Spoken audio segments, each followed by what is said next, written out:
chapitre 4, le verset 2, version Parole de vie. La Bible dit ceci. Finalement, ce qu'on demande à des responsables, c'est d'être fidèles. Je relis le passage. Finalement, ce qu'on demande à des responsables, c'est d'être fidèles.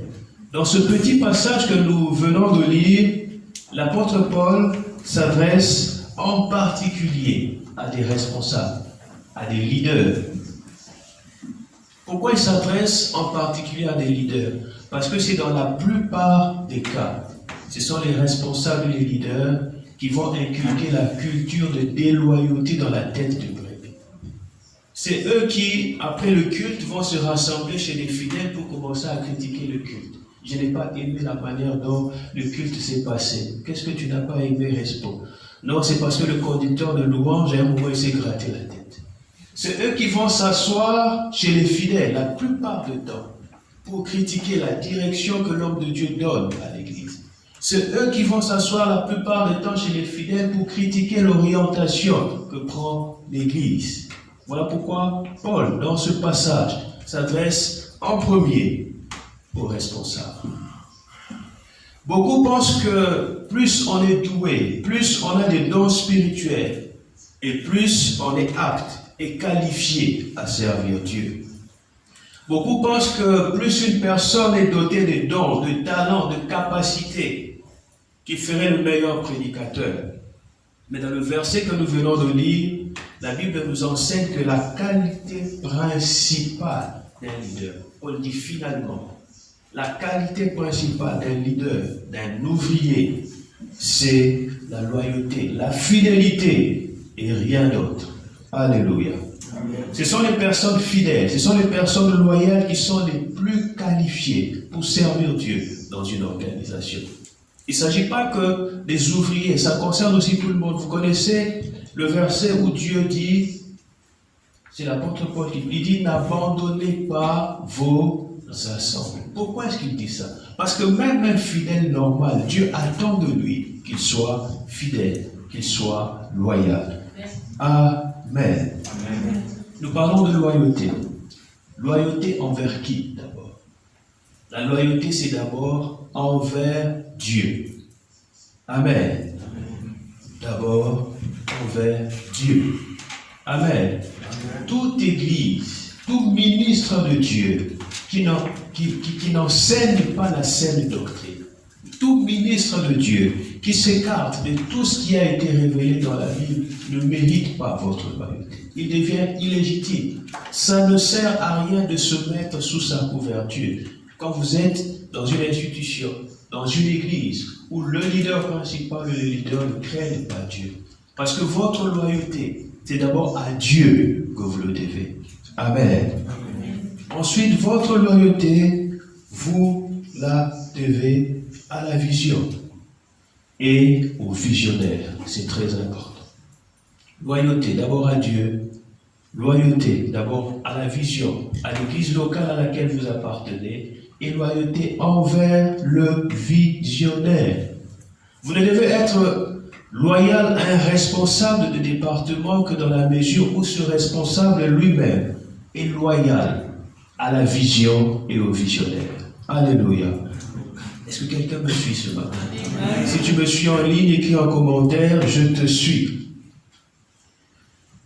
Dès que le responsable du département se carte de la vision, son autorité devient illégitime.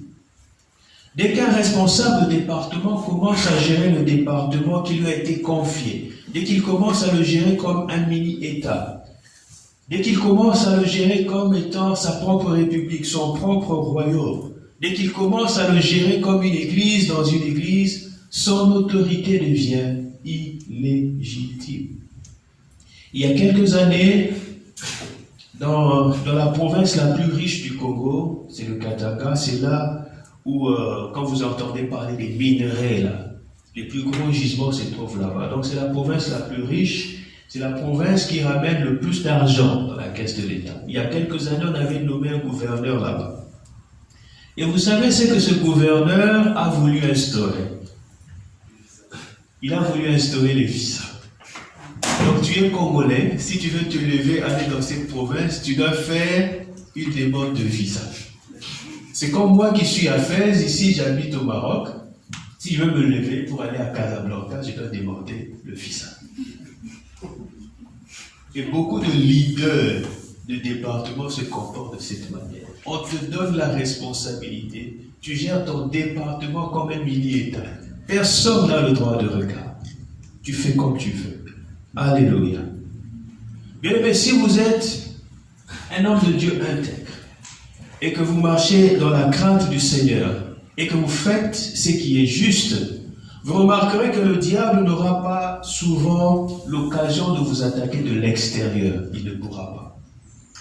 Satan n'aura pas souvent de lancer des attaques extérieures contre vous et vous atteindre. Ce n'est pas possible. Étant donné qu'il ne pourra pas vous vaincre et vous atteindre de l'extérieur, il est obligé d'utiliser quelqu'un de l'intérieur pour vous avoir, pour vous affaiblir, pour affaiblir l'organisation, voire détruire l'organisation. Dans le cas de Jésus, quand il a essayé, au travers des pharisiens, de le piéger avec des questions bizarres, il a vu qu'il n'arrivait pas à voir Jésus de l'extérieur. Il a utilisé qui pour avoir Jésus? Judas Iscariote. Quelqu'un de l'intérieur. Alléluia. Ça me rappelle une histoire, c'est l'histoire de la 5e colonne. J'ai déjà raconté cette histoire ici. C'est l'histoire d'un général qui avait encerclé une grande ville dans le but de la conquérir. Et cette ville était hautement fortifiée par un mur, par un portail immense et imposant. Et le général avait encerclé la ville depuis plusieurs jours pour l'attaquer, mais la ville était impénétrable. Il n'y avait aucun moyen d'y entrer. Et pendant le siège, un de ses amis s'est approché de lui pour lui demander, ne serait-ce que par curiosité, « Monsieur le général, dites-moi, comment est-ce que nous allons faire pour conquérir cette ville? Parce que ça fait plusieurs jours qu'on est là, rien n'avance, on n'y arrive pas. » Et le général a souri et lui a dit, « C'est ma 5e colonne. Je compte sur ma 5e colonne pour renverser la ville. » Tous les régiments pensaient que le général n'avait que 4 colonnes, alors qu'il avait une 5e colonne. Et cette 5e colonne était composée de ses espions, de ses agents, de ses supporters qui étaient déjà infiltrés à l'intérieur de la ville. C'est cette 5e colonne qui a ouvert la porte de l'intérieur pour permettre aux autres troupes d'entrer et de détruire la ville. Alléluia. C'est la seule manière dont l'ennemi peut détruire un ministre ou un ministère puissant qui marche dans la crainte de Dieu, qui marche dans l'intégrité, qui fait ce qui est juste. Cela ne peut venir que de l'intérieur. Dis avec moi, ça ne viendra pas de moi. J'ai pas entendu, ça ne viendra pas de moi. La 5e colonne se compose essentiellement des personnes déloyales, des personnes à double visage. Quand ils te voient, ils s'inclinent. Pasteur, tout ce qui vous était agréable. Dès qu'il s'éloigne de toi, ah celui-là, il se prend pour qui même. Celui-là, il pense que c'est lui qui a vu Dieu. La 5e colonne se compose de ces genres de personnes, à double visage, hypocrites. Des personnes qui sont dans la duplicité, des personnes mécontentes, des personnes frustrées parce qu'on ne lui a pas donné tel rôle à l'église, parce qu'on ne lui a pas donné tel titre à l'église, parce qu'on ne lui a pas donné tel poste à l'église, parce qu'il voulait amener une idée à l'église et le leader a vu que ça ne cadrait pas avec la vision, au lieu de l'accepter, frustré. Et ces personnes sont présentes dans tous les ministères. Si l'occasion leur est donnée de causer des dégâts, elles le feront. Elles le feront très très bien. Elles tenteront de détruire l'Église. Amen. Deuxième chose à retenir sur la loyauté, c'est que la loyauté est la clé de la croissance et de l'expansion. Nous parlons de l'expansion à tous égards. Pas seulement l'expansion au niveau individuel, mais l'expansion de cette œuvre, de cette organisation. Et l'une des clés, c'est la loyauté. Je l'ai dit la dernière fois à la réunion de des ouvriers que quand Dieu veut bâtir une œuvre, il appelle une personne. Il lui donne une direction, il lui donne une vision, il lui donne un rêve. Mais la vérité, c'est qu'un seul homme ne peut pas faire beaucoup de choses. Un pasteur ne peut être qu'à un seul endroit à la fois, n'est-ce pas? À moins que tu sois sorcier, tu peux te... Mais un pasteur ne peut être qu'à un seul endroit à la fois. Un pasteur ne peut prendre soin des brebis que dans la mesure où ses forces limitées le lui permettent. C'est la raison pour laquelle le pasteur s'entoure d'une équipe, parce qu'il ne peut pas faire tout seul. La dernière fois, on a vu avec vous, dans la réunion des ouvriers, ce qui est arrivé à Moïse quand il voulait faire tout seul. À un moment, il est parti crier devant le Seigneur, je n'en peux plus. Alléluia. Un homme seul ne peut rien faire tout seul. Mais la vérité, la vraie vérité, c'est que il vaut mieux travailler seul que s'entourer d'une équipe de personnes déloyales, des personnes contrariées, des personnes désunies, des personnes dissidentes. Ça ne sert à rien. Si tu travailles avec ces genres de personnes, quand tu as l'impression d'avoir fait un pas en avant avec l'organisation, c'est pour faire ensuite 10 pas en arrière. Ça ne sert à rien. Je l'ai dit dans l'introduction que si vous regardez les grandes églises, vous verrez d'abord que chaque église, tous les grands ministères, que je ne citerai pas les noms, chaque église met l'accent sur quelque chose de différent en fonction de la vision, en fonction de ce que Dieu a dit à la personne qui l'a appelée. Chaque église a un message différent de l'autre. Vous verrez que certains mettent l'accent par exemple sur la domination. Vous verrez que d'autres églises mettent l'accent sur la prospérité. Certains encore mettent l'accent sur la sanctification. D'autres, vous verrez, ils mettent l'accent sur l'onction, sur les manifestations du Saint-Esprit, sur les dons spirituels. Mais si vous regardez bien toutes ces grandes églises, dont je tairai les noms, vous verrez qu'elles ont toutes un dénominateur commun. C'est que ces églises sont dirigées par des leaders loyaux envers la vision et envers le visionnaire. Alléluia. Je vais donner l'exemple de quelqu'un qu'on connaît très bien. Comme le pasteur Amon, et là je donnerai l'exemple du pasteur Charles Arthur Kouassi, que nous connaissons très bien. C'est lui qui est pratiquement responsable de toutes les extensions vase d'honneur dans le monde entier. On l'a déjà invité ici, Dieu l'utilise beaucoup dans les dons prophétiques, dans les dons de puissance. C'est un enseignant très profond. Mais tu n'entendras jamais ouvrir une page Facebook où il va écrire Charles Arthur Kouassi Ministries.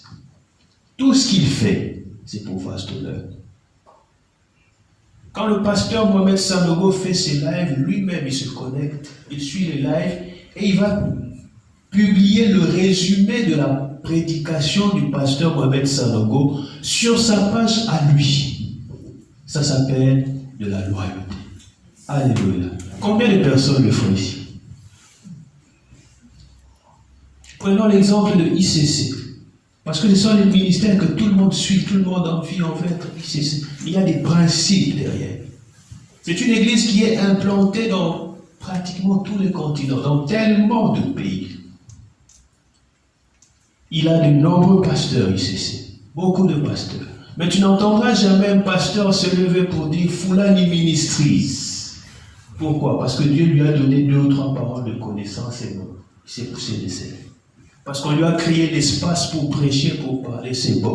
Dans sa tête, il est déjà arrivé.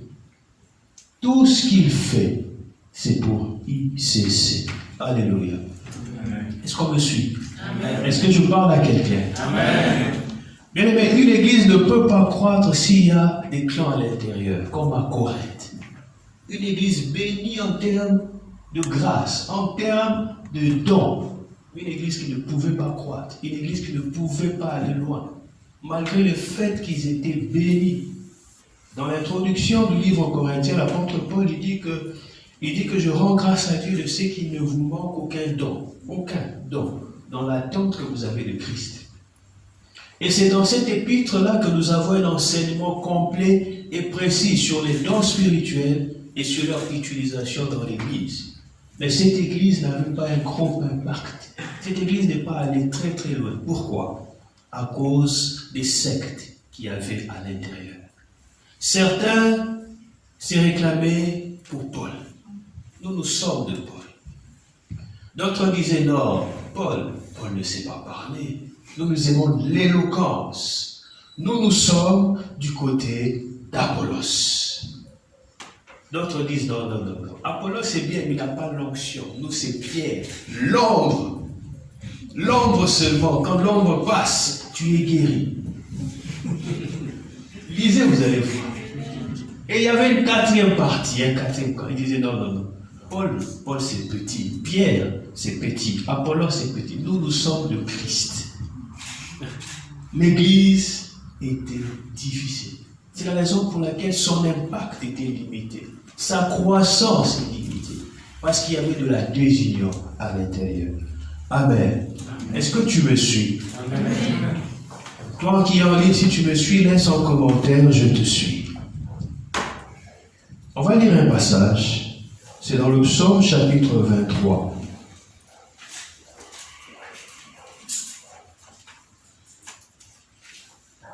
Psaume chapitre 23. Le verset 2. Psaume, c'est l'Ancien ou le Nouveau Testament? J'entends des gens dire Nouveau Testament. C'est bien dit de ça. Psaume chapitre 23, le verset 2, c'est l'Ancien Testament. Il me fait reposer dans des verts pâturages. Partie B.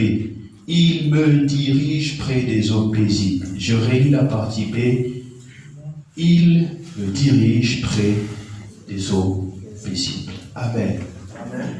Vous savez, la Bible nous compare à des brebis. La Bible nous compare les fidèles d'une église à des brebis. Il y a une réalité que nous devons savoir, c'est que les brebis ne s'abreuvent que dans des eaux paisibles. C'est la raison pour laquelle le psalmiste le souligne dans ce verset. Si l'eau est troublée, si l'eau est agitée, la brebis ne va pas s'approcher de cette eau. Elle pourrait se dire qu'il y a peut-être des crocodiles qui se cachent à l'intérieur. Il y a peut-être des hippopotames qui se cachent à l'intérieur. Bien aimé, quand il y a de la perfidie, quand il y a de l'hypocrisie dans l'église, les brebis prennent peur et se mettent sur leur garde. Ils se tiennent à l'écart. Les gens sont attirés dans une église quand ils voient que les responsables s'entendent, quand ils sont soudés entre eux, quand ils s'aiment réellement. Ne pensez pas que les fidèles sont sourds et aveugles. L'une des erreurs que beaucoup d'hommes de Dieu commettent, c'est qu'ils pensent que quand ils sont devant avec le micro pour parler, c'est qu'ils sont plus intelligents que tout le monde. Ça, c'est une grosse bêtise. Les brebis voient tout. Ils comprennent tout. Ils ne sont pas sourds et aveugles. Ils sentent quand il y a la désunion quelque part. Ils sentent quand il y a la discorde quelque part. Bien aimé, c'est seule la loyauté qui donne de la durabilité à une vision. C'est seule la loyauté qui permet à une vision de s'établir, de s'imposer, de s'expandre. Jésus-Christ a exercé sur la terre pendant combien d'années? C'était une question d'un quiz. C'était quoi? Le quiz de la formation de sœurs. Jésus-Christ a exercé, son ministère a duré combien d'années? Il a duré 3 ans et demi. Seulement 3 ans et demi. Jésus-Christ n'a pas exercé plus que ça. 3 ans et demi. Mais qu'est-ce qui fait que jusqu'à aujourd'hui, ça fait plus de 2000 ans qu'il est passé sur la terre? Qu'est-ce qui fait que jusqu'à aujourd'hui, son message traverse les temps, les cultures, les nations? C'est parce qu'il s'est simplement entouré d'une équipe loyale, d'une équipe qui a pris à cœur son message et s'est chargé de la diffuser dans le monde entier. Amen. La loyauté, c'est la clé de la croissance, de la durabilité, de l'expansion d'une église. Amen. Qu'est-ce qui entraîne la déloyauté dans une organisation? Il y a plusieurs choses qui entraînent la déloyauté Donc c'est un enseignement sur la loyauté sur lequel on va vraiment insister. D'ailleurs, ce mois-ci dans les cellules, tout le mois, nous allons étudier la loyauté. C'est très important. Amen. Amen. Qu'est-ce qui emmène la déloyauté dans une organisation? La première chose qui l'entraîne, c'est l'orgueil. Dites avec moi, l'orgueil est une mauvaise chose. On va lire deux passages multimédia. J'espère que tu le projettes aussi pour ceux qui nous suivent en ligne. Le premier passage, c'est dans Nombre 16. Nombre 16, on lira du 1er au 3e verset. Nombre 16, 1 à 3. Nombre 16, 1 à 3. Je lis. Coré, fils de Jitséar, excusez-moi si j'ai écorché son nom, fils de Kéat, fils de Lévi, se révolta avec Dathan et Abiram, fils d'Eliab et On, fils de Pélet, tous trois fils de Rouben. Verset 2. Ils se soulevèrent contre Moïse avec 250 hommes des enfants d'Israël. C'était pas une petite rébellion, hein? 200, donc à peu près la taille de CGR comme ça. 250 hommes des enfants d'Israël, des principaux de l'assemblée, de ceux que l'on convoquait à l'assemblée et qui étaient des gens de renom. Ils s'assemblèrent contre Moïse et Aaron et leur dirent: c'en est assez, car toute l'assemblée, tous sont saints, et l'Éternel est au milieu d'eux. Pourquoi vous élevez-vous au-dessus de l'assemblée de l'Éternel? Amen. Bien aimé, la rébellion et les divisions qui surviennent dans les églises, dans les organisations, sont souvent le résultat d'un orgueil profondément ancré dans le cœur. C'est souvent par un esprit d'orgueil que la rébellion survient. Dans le passage que nous venons de lire, Moïse était très très surpris de voir un groupe de princes s'élever contre lui et contre son autorité. Je l'ai souligné pendant ma lecture, c'est que ce n'était pas un petit groupe. Ils étaient 250 hommes, à peu près. 250 princes qui ont participé. Et le texte précise que ce n'étaient pas des personnes ordinaires. Ce n'était pas Monsieur Nanda, non. C'était des gens célèbres. Des personnes qui pesaient. Des personnes qui avaient une certaine renommée parmi les enfants d'Israël. Ils se sont soulevés contre Moïse. De toute évidence, ces personnes commençaient à se sentir trop importantes. Parce que généralement, c'est lorsque les gens commencent à se sentir beaucoup trop importants qu'ils commencent à se soulever et à se rébeller. Bien aimé, c'est l'orgueil qui rend les gens déloyaux et rebelles. C'est uniquement lorsqu'on pense être aussi bon, voire meilleur que quelqu'un, qu'on se rebelle contre lui. Au verset 3, le groupe de Corée a dit à Moïse: pourquoi vous élevez-vous au-dessus de nous? Ils avaient le sentiment que eux et Moïse c'était la même chose. On est camarades, on est même chose. On parle souvent de l'esprit de Jézabel, l'esprit de Jézabel. Mais ce texte nous apprend aussi que l'esprit de Corée existe, l'esprit de fils de Corée. Et l'esprit de Corée met tout le monde au même niveau. On est tous pareils. On est tous pareils. En Lingala, on dit on est tous pareils. Ça, c'est l'esprit de Corée. Et ils avaient oublié que c'est Moïse qui les avait conduits hors d'Égypte, avec des signes, avec des prodiges et des grands miracles. Ils avaient oublié que le jour où ils se sont rebellés contre Moïse, ils ont dit à Moïse: bon, on est fatigué que toi tu viennes nous parler de la part de Dieu. Dis à Dieu de venir nous parler lui-même. Vous vous rappelez de ce qui s'est passé? Ils n'ont pas pu supporter la présence de Dieu. Ils ont dit à Moïse: bon, c'est pas grave, on revient à l'ancien système. Dieu te parle comme ça, toi tu viens nous parler, ce sera plus tranquille. Ils ont tout oublié. Les rebelles sont souvent des personnes oublieuses. Alléluia. On va lire le verset 12. Nombre chapitre 16.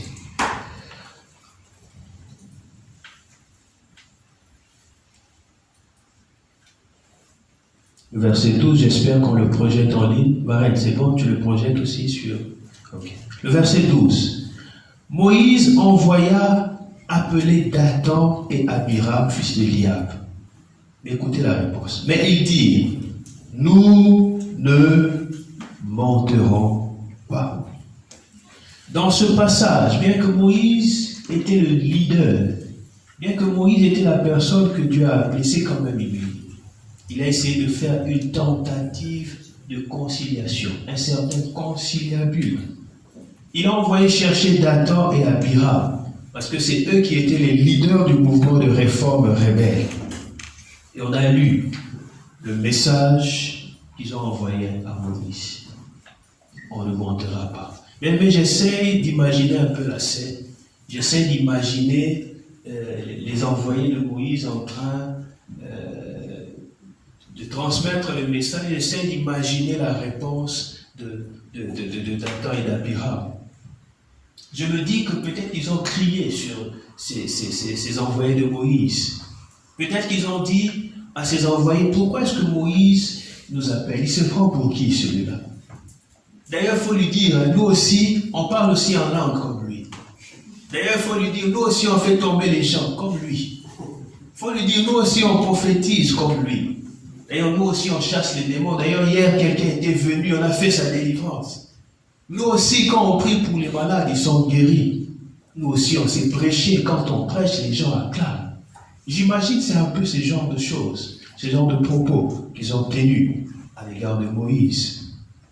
Bien aimé, c'est seul un esprit d'orgueil qui peut pousser les gens à parler de cette manière.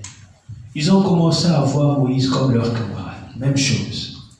Alléluia. Quel est le fruit de la rébellion? Qu'est-ce qui arrive aux personnes qui se comportent de cette manière? Nombre chapitre 16, 28 à 33. Est-ce qu'on me suit? Ah, je n'entends rien. Vous voulez que j'arrête? Non.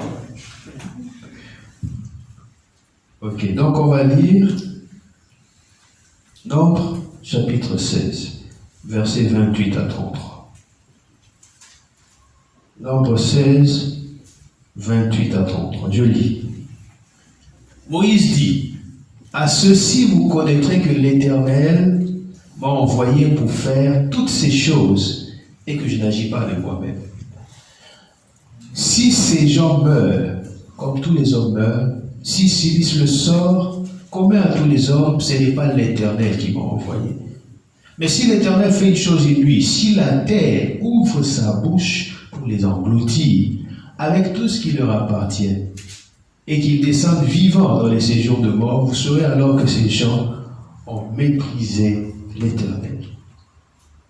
Comme il achevait de prononcer toutes ces paroles, la terre qui était sous eux se fendit. La terre ouvrit sa bouche et les engloutit, eux et leurs maisons, avec tous les gens de Corée et tous leurs pieds.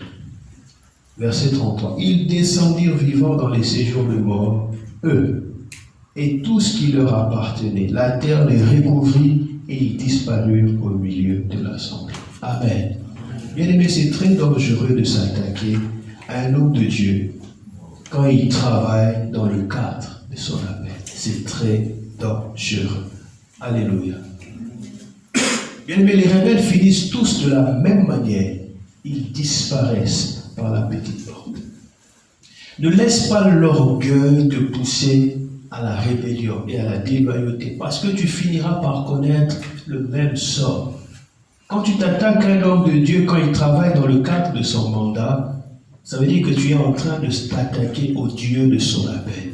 Bien aimé, c'est terrible de tomber entre les mains du Dieu vivant. Alléluia. Amen. Je vais vous raconter une histoire. Qui connaît l'évangéliste Reinhard Bonnke? Oui. Tout le monde le connaît, Reinhard Bonnke. Qui connaît ou qui a entendu parler de l'histoire d'un homme biblique qui s'appelait Richard Guidi? Personne. Ok. Je vais vous raconter l'histoire. Quand Reinhard Bonnke a commencé son ministère, c'est un évangéliste reconnu international. il travaillait avec un de ses séquents qui s'appelait Richard Guidi. Comment est-ce qu'il avait organisé son ministère? Renard Bonquet, lui, se limitait à la prédication. Quand il organisait des grosses croisades d'évangélisation, Renard Bonquet, il prêche. Et quand il finit de prêcher, il s'écarte. Renard Guidi, venez vous prier les gens. Parce que c'était un homme de Dieu puissant, que Dieu utilisait dans les miracles, dans les choses incroyables, dans des signes, dans des prodiges. Et c'est comme ça que Renard Bonquet a commencé son ministère. Il travaillait avec cet homme de Dieu, le ministère évoluait, le ministère prospérait. Et à un moment donné, Richard Guidi a commencé à développer de l'orgueil dans son cœur. À un moment donné, Richard Guidi a commencé à penser que c'était lui qui faisait en sorte que Renard Bonquet puisse exister et travailler. À un moment donné, il a commencé à murmurer dans son cœur. Il se disait, bon, c'est moi qui me tape pour le boulot, les gens viennent pour les miracles c'est moi le monsieur miracle. Mais pourquoi est-ce que le ministère porte le nom de Renard Bonquet? Pourquoi est-ce qu'on ne peut pas coller aussi mon nom à côté? C'est comme ça qu'il a commencé à réfléchir. Il avait peur d'affronter Renard Bonquet directement. Il faisait passer les messages à Renard Bonquet implicitement au travers son assistant. Et un jour, il est parti trouver l'assistant de Renard Bonquet, lui a dit, le jour où je quitterai Bonquet, ce jour-là marquera la fin de Bonquet et de son ministère. Et naturellement, l'assistant partait reporter à son pasteur, Renard Bonquet, c'est que Richard Guidi disait. Mais Renard Bonquet ne réagissait pas. Et vous savez le coup qu'il lui a joué? Un jour, ils avaient eu une grande croisade d'évangélisation. Comme d'habitude, Renard Bonquet est monté, il a prêché. Et quand il a fini, il s'est écarté pour laisser la place à Richard Guidi. Richard Guidi avait disparu. Il n'était pas là. Il était parti. Pourquoi? Parce que dans son cœur, il voulait faire tomber l'homme de Dieu. Il se disait que sans moi, sans les miracles, le ministère tombe. Renard Bonquet a attendu. Il a attendu.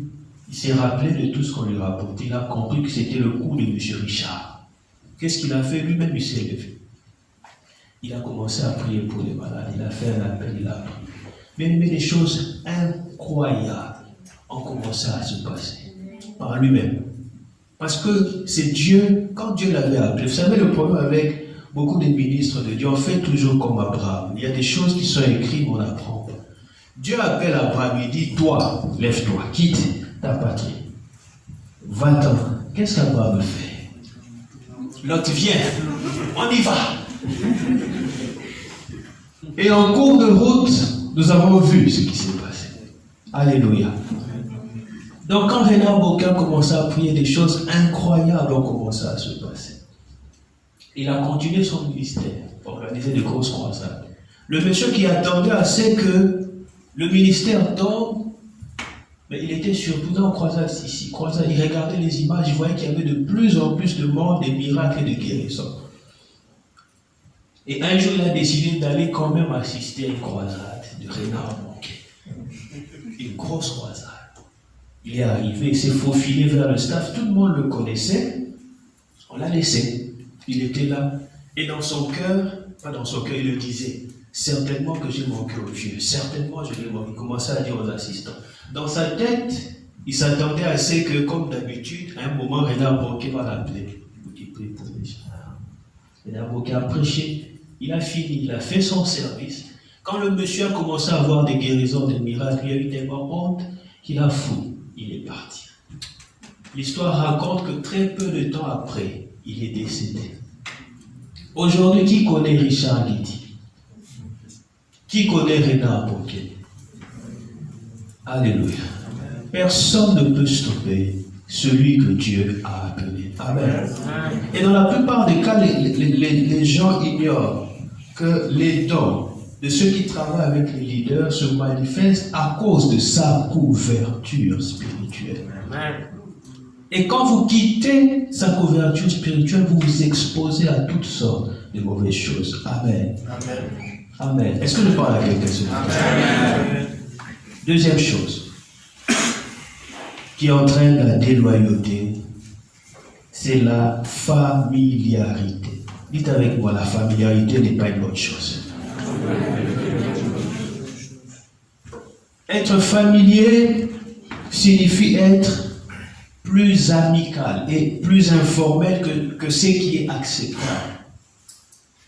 La familiarité est un état qui se développe entre vous et quelqu'un que vous connaissez, que vous voyez, que vous côtoyez souvent. La familiarité s'installe. Et la familiarité, le problème avec la familiarité, c'est que ça détruit la révérence. La familiarité détruit le respect. La familiarité détruit la crainte. Une fois que ces barrières naturelles sont tombées, les actes de déloyauté commencent à se produire plus facilement. On n'a plus peur de parler à son pasteur comme si on parlait à un chiffon. On va lire Nombre chapitre 12.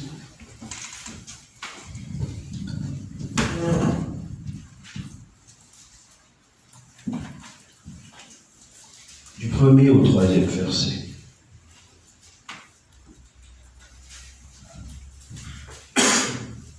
Nombre 12, 1 à 3. Marie et Aaron parlèrent contre Moïse au sujet de la femme éthiopienne qu'il avait prise, car il avait pris une femme éthiopienne. Ils dirent, est-ce seulement par Moïse que l'Éternel parle? N'est-ce pas aussi par nous qu'il parle? Verset 3. Et l'Éternel l'entendit. Or Moïse était un homme fort patient, plus qu'aucun homme sur la terre. Amen. Ici, on parle de Marie. Et nous savons que Marie était la sœur de Moïse. Étant la sœur de Moïse, je peux imaginer qu'elle le connaissait probablement très bien. Étant la sœur de Moïse, je peux imaginer que quand maman partait voir la sœur de Pharaon pour allaiter Moïse, peut-être que Marie accompagnait maman. Peut-être même que Marie a changé les couches de Moïse, je ne sais pas. Je peux imaginer parce qu'ils étaient des sœurs.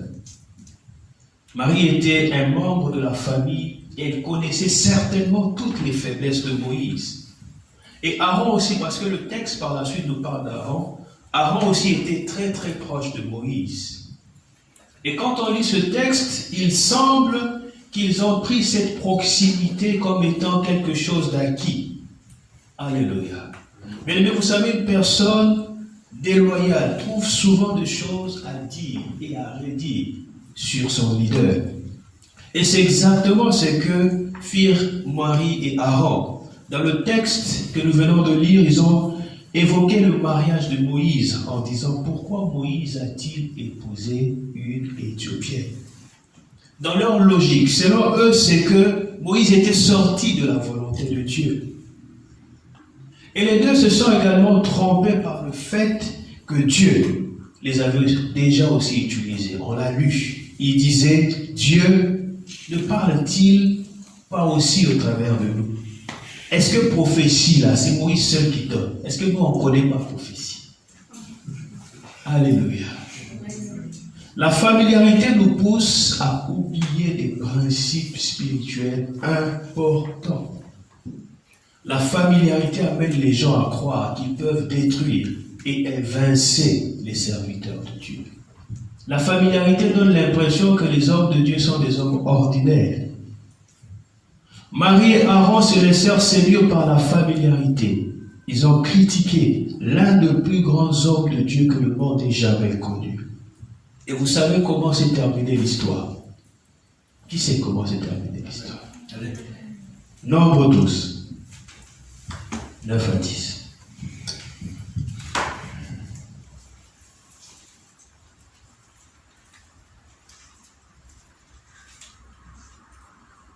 Est-ce qu'on me suit ce matin? Qui en ligne, laisse un commentaire, je te suis. Nombre 12, 9 à 10. La colère de l'Éternel s'enflamma contre eux et il s'en alla. La nuée se retira de dessus la tente, et voici, Marie était frappée d'une lèpre, blanche comme la neige.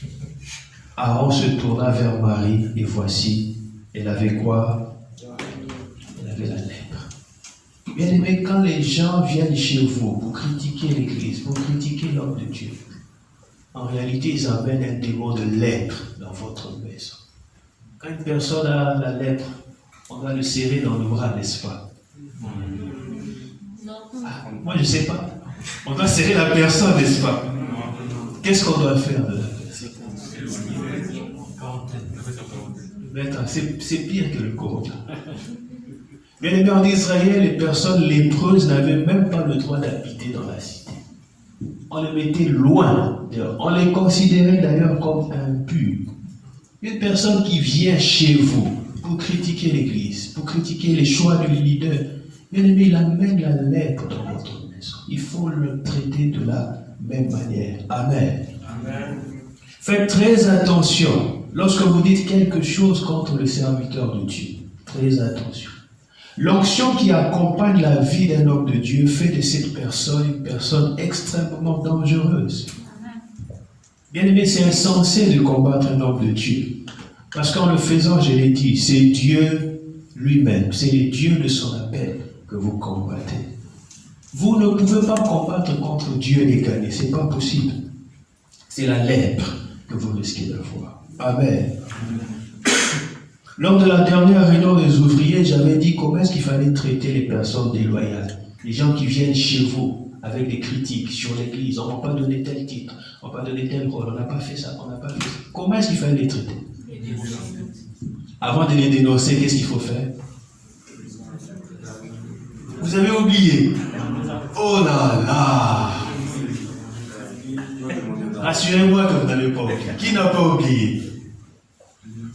Ok. Francky, qu'est-ce qu'il faut faire? Il faut les arrêter et ensuite les dénoncer. Voilà. D'abord, il faut les arrêter. Quand ils commencent, mon frère, bien aimé, il faut arrêter. C'est la lèvre que tu veux. Si tu veux, tu as des choses à dire, va voir les leaders. Il va t'écouter. Première chose. Et ensuite, tu lui dis, c'est qu'il tue toutes les personnes déloyales parce qu'ils sont foncièrement hypocrites. Tu lui dis, je vais aller dire au pasteur Serge ce que tu m'as dit. Il peut se suicider. Alléluia. Il faut les dénoncer. Parce que si tu lui as parlé comme ça, il n'aura pas le courage de se lever pour aller prendre une autre personne et commencer. C'est comme ça qu'on tue la déloyauté dans une organisation. Amen. Amen. Est-ce que quelqu'un me suit ce matin? Amen. Quels sont les signes qui montrent la déloyauté? Il y a plusieurs signes qui montrent la déloyauté. Ce matin, je parlerai de 2 signes. Pourquoi je parle de ces signes? Premièrement, parce qu'on a souvent tendance à lire la Bible pour les autres. C'est d'abord pour toi-même, pour savoir si moi, je suis loyal ou pas. D'autre part, c'est pour détecter toute forme de déloyauté dans l'Église. Ces gens, il faut les traquer, il faut les dénoncer. Soit ils changent, ils restent avec nous, soit ils se cherchent une autre Église. Amen. Amen. Je n'ai rien entendu. Amen. Amen. Quelques indices qui montrent de la déloyauté. Premier indice, le plus grand indice, un esprit indépendant. Dis avec moi, un esprit indépendant. Je n'ai rien entendu. Un esprit indépendant. C'est un indice qui est tellement subtil que la plupart des gens ne le reconnaissent pas pour ce qu'il est en réalité. C'est de la déloyauté. Une personne devient indépendante, c'est quand cette personne fait partie d'un groupe. Mais c'est quand il fait partie d'un groupe, d'une organisation, et il devient autonome à l'intérieur de ce groupe et de cette organisation. Une personne est indépendante quand elle ne se soumet plus aux règles de l'organisation. C'est quand une personne reste membre d'une église ou d'un département, mais à l'intérieur de cette église ou de ce département, elle n'en fait qu'à sa tête. Elle est indépendante. Le responsable peut dire que, par exemple, bon, on va jeûner vendredi pour préparer tel programme. Mais la personne indépendante dira en lui-même, non, pourquoi jeûner vendredi? Moi, j'avais décidé de jeûner mercredi, je vais jeûner mercredi. Un point, un trait. Un esprit d'indépendance. Quand on était encore de l'autre côté, j'avais créé un groupe qu'on appelait La Chaudière. Je vous ai raconté ça plusieurs fois ici. Et Dieu nous utilisait beaucoup dans la délivrance, dans la guérison, ainsi de suite. Tellement qu'il y avait des choses incroyables qui se passaient au milieu de nous. Beaucoup de gens voulaient intégrer. Et l'une des particularités de ce groupe, c'est qu'on jeûnait, on priait, on jeûnait, on priait. Il y avait un jeune frère qui m'a poursuivi pendant longtemps. Pasteur, je vais être membre de La Chaudière. Dieu m'a dit que je dois être membre de La Chaudière. Dieu. Il m'a tellement embêté, j'ai dit d'accord, viens. Et je l'ai intégré dans une période où on descendait d'une longue période de jeûne. Et j'avais dit, bon, on va se reposer pendant 2 semaines au moins. Et après, on va remonter encore. Donc il était là, il priait, il était content de voir tout ce que Dieu faisait. Et après les 2 semaines, j'ai annoncé le programme de jeûne.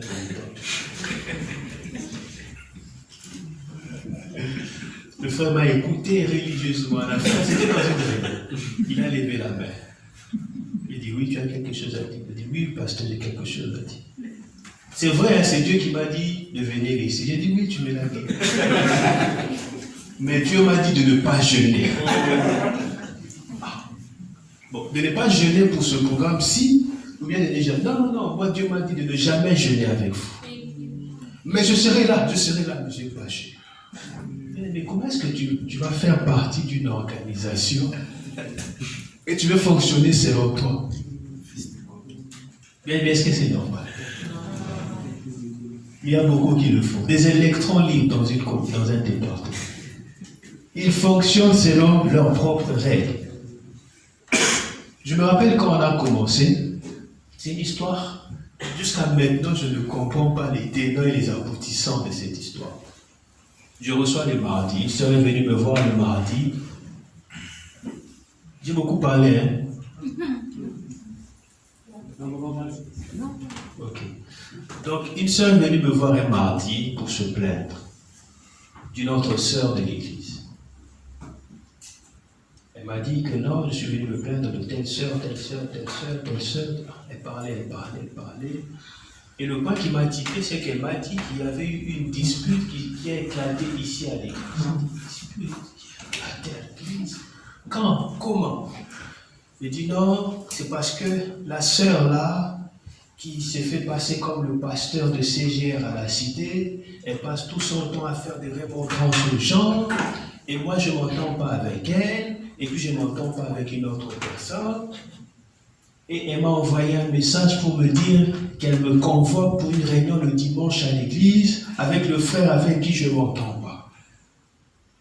Et quand on est arrivé, et naturellement, le frère m'a dit ça, moi aussi j'ai dit ça, et on s'est disputé. C'était une histoire que je ne comprenais pas. Je trouvais que la sœur à l'église, là, elle est membre simple. J'ai refusé de l'intégrer même dans une commission. J'ai refusé de l'intégrer même dans une commission. Mais comment est-ce qu'elle se permet d'inviter ou de convoquer des gens à l'église pour faire réunion? J'ai trouvé que l'histoire ne tenait pas la route. J'ai appelé une autre sœur parce qu'en relatant, elle a raconté le nom d'une autre sœur que je connais très bien. Je l'ai appelée. Et je lui ai dit de venir. Elle a pris le taxi, elle est venue. Elle a confirmé ce que l'autre sœur a dit. Il dit d'accord. J'ai appelé maintenant la sœur qui a convoqué la réunion pour lui demander, mais ma sœur, à l'église là tu es membre simple. Comment est-ce que tu peux convoquer une réunion à l'église en tant que qui? Et puis de deux, je ne suis même pas au courant. La sœur s'est fâchée. Parce que Dieu aussi l'a appelée, elle veut travailler. Moi je ne peux pas lui interdire de faire ce qu'elle a fait. Mais est-ce que c'est normal?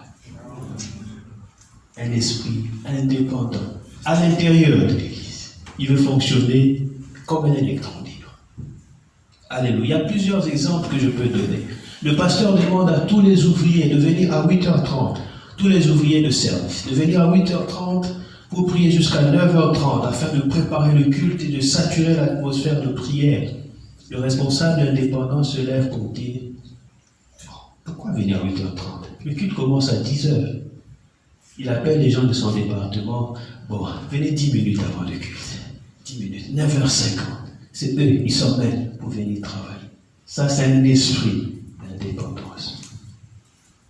Le pasteur peut convoquer des réunions, mais la personne indépendante décidera d'assister qu'à celles qui lui paraissent importantes. Si dans sa tête, elle estime que la réunion n'est pas importante, elle ne viendra pas. Les personnes indépendantes n'obéissent qu'à certaines règles, celles qu'elles estiment être vraiment importantes de leur point de vue. Alléluia. Est-ce qu'on me suit? Amen. Bien aimé, je crois à l'indépendance. Dans les années 60, tous les pays africains, on a réclamé l'indépendance. Chaque année, toutes les nations ont fait l'indépendance. Et je remercie Dieu pour la vie des personnes indépendantes. Alléluia. Mais la vérité est que si vous faites partie d'un groupe ou d'une organisation, vous n'êtes pas indépendant. Alléluia. Amen. Vous avez vendu votre indépendance. Vous ne pouvez simplement pas décider ce que vous pensez être juste pour vous. C'est pas possible. Dites avec moi, c'est pas possible. C'est pas possible. J'ai pas bien entendu. C'est pas possible. Dès l'instant où vous commencez à manifester un esprit d'indépendance dans une organisation, sachez que vous êtes en train de devenir déloyal. Et si vous voulez rester indépendant, il y a une seule chose à faire. C'est de quitter le département ou de quitter l'organisation. Alléluia. Je le dis parce que je crois à l'indépendance. Tu veux rester indépendant, quitte le département. Tu veux rester indépendant, quitte l'organisation. On va lire 2 passages.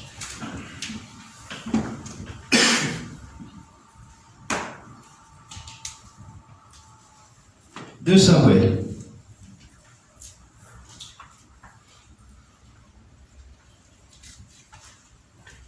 2 Samuel, c'est avant quel livre? 2 Samuel. 2 Samuel chapitre 3.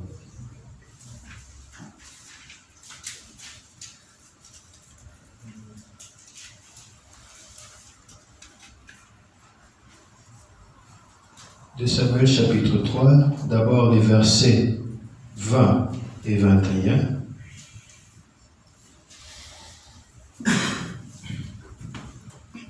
Il arriva auprès de David à Hébron, accompagné de 20 hommes. Et David fit un festin à Abner et à ceux qui étaient avec lui. D'abord le verset 21. Abner dit à David, je me lèverai et je partirai pour rassembler tout Israël vers mon Seigneur le roi. Il arriva auprès de David à Hébron, accompagné de 20 hommes. Et David fit un festin à Abner et à ceux qui étaient avec lui. D'abord le verset 21. Abner dit à David, je me lèverai et je partirai pour rassembler tout Israël vers mon Seigneur le roi. Il arriva auprès de David à Hébron, accompagné de 20 hommes. Et David fit un festin à Abner et à ceux qui étaient avec lui. D'abord le verset 21. Abner dit à David, je me lèverai et je partirai pour rassembler tout Israël vers mon Seigneur le roi. Il arriva auprès de David à Hébron, accompagné de 20 hommes. Et David fit un festin à Abner et à ceux qui étaient avec lui. D'abord le verset 21.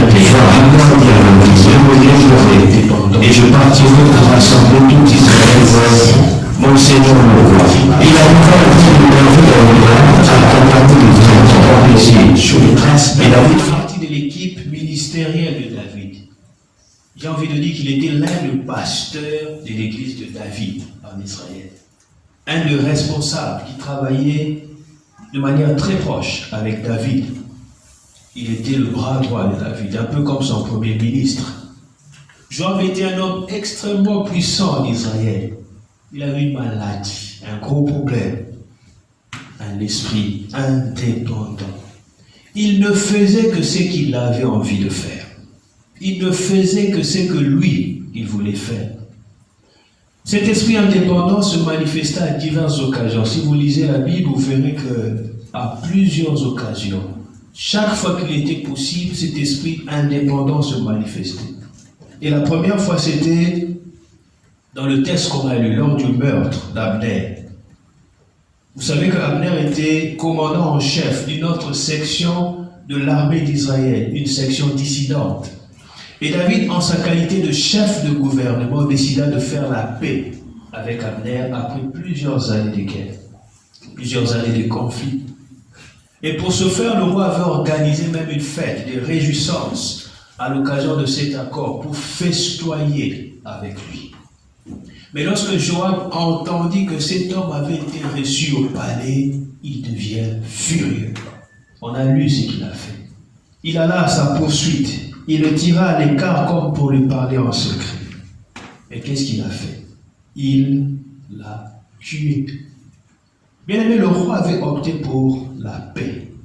Mais son bras droit avait décidé de faire autre chose. Son bras droit était censé se soumettre à la volonté du roi, mais il mit en place son propre plan, ce qu'il complotait dans son cœur depuis longtemps. Bien aimé, de telles personnes sont dangereuses pour une organisation. Dis avec moi, je refuse d'être comme cette personne. Joab aurait pu plonger toute une nation dans la guerre civile à cause de ses actions indépendantes. Et il y a toujours des gens comme ça à l'église. Alléluia. Le pasteur, le leader, souvent c'est lui qui a la vision, qui ouvre la voie, qui montre la direction. Normalement, tous les pasteurs, les autres pasteurs, tous les autres responsables de l'église sont censés se soumettre à sa vision. Mais un pasteur Joab, un pasteur indépendant, il n'apportera que confusion. Il n'apportera que désordre. Amen. Deuxième indice, et je finirai par là, qui montre que nous sommes en train de devenir déloyaux, c'est quand les ouvriers, ou même des responsables, j'ai même envie de rajouter les membres d'église, qui ne se connectent jamais, jamais ou rarement au programme de l'église, à la page de l'église. Ça, c'est une forme de déloyauté. Bien, mais j'ai fait un exercice. Plusieurs fois. Je suis allé faire le tour de plusieurs pages, de plusieurs ministères. Je vois beaucoup de gens ici connectés en train de faire des commentaires. Avant cela dit. Et pourtant il s'est converti ici. C'est ici qu'on lui a enseigné les choses de Dieu. C'est ici qu'on lui a appris à servir Dieu. Il appelle quelqu'un d'autre, quelqu'un qu'il n'a jamais vu, qu'il n'a jamais connu. Avant cela dit. Mais il ne se connecte jamais sur la page de l'église. Certains ne sont même pas abonnés. Et pourtant, ils sont ouvriers à CGN. Alléluia.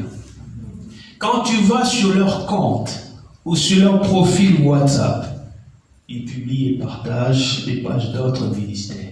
Mais tu ne verras jamais sur leur profil ou sur leur page. Ils ont partagé ne serait-ce qu'une seule fois le culte de CGN. Dis avec moi, ce n'est pas normal. Je n'ai pas bien entendu. Ce n'est pas normal. Et quand on était confinés, chaque dimanche, je partageais les programmes qu'on faisait, y compris le culte. J'envoyais le lien à quelques membres de l'église pour suivre le culte en ligne avec nous. Il y avait une sœur. Jusqu'à aujourd'hui, je la trouve fantastique, extraordinaire. Elle est toujours membre de CGR, elle est membre du département. Vous savez ce que la sœur faisait? Quand je lui envoyais le lien du direct de l'église, je l'envoyais à partir de l'église le dimanche matin à 10h, elle me répondait en m'envoyant le lien de notre culte. Une fois, j'ai présenté tout ça à ma femme. Je dis, mais regarde. Je dis, mais la sœur, elle est extraordinaire. Tous les dimanches, je sais qu'elle faisait. Dis avec moi, ce n'est pas normal. Vous avez rigolé. Je peux vous le montrer. Pas membre, mais ouvrière à CG. Son pasteur lui envoie, voici le lien du culte. Elle répond au pasteur avec le lien du culte de notre église. Beaucoup rient, mais beaucoup ici le font. Est-ce que tu veux dire avec moi, ce n'est pas normal? Ah, tu as du mal à le dire. Alléluia. Nous avons à peu près 80 ouvriers à CGR. À peu près 80. Mais le culte de mercredi, quand je regarde les gens en ligne, je laisse seulement les membres, je regarde les ouvriers. Mercredi, on est connecté combien? 18, 20. Depuis le début du confinement, 18, 20. On a 80. Ils sont où, les autres? Les cultes du dimanche, c'est le culte où il y a le plus d'affluence. Vous savez, depuis le début du confinement, on a atteint un pic une fois, c'était en avril, un dimanche, de 110 personnes. Une seule fois. Et quand tu regardes dans les 110 personnes, la majorité de ceux qui aiment nos cultes, la majorité de ceux qui aiment nos enseignements, c'est des gens qui ne sont pas à Fès et qui ne sont pas au Maroc. La majorité. Mais où sont les enfants de la maison? Là, on est connecté à combien? 53. Je ne compte même pas les membres. Seulement les ouvriers. On est à peu près 80. 53 connectés. Est-ce que c'est normal? Non. Dis avec moi, ce n'est pas normal. Est-ce que tu peux le dire en tout? Ce n'est pas normal. Ce n'est pas normal. Amen. Je vais m'arrêter là.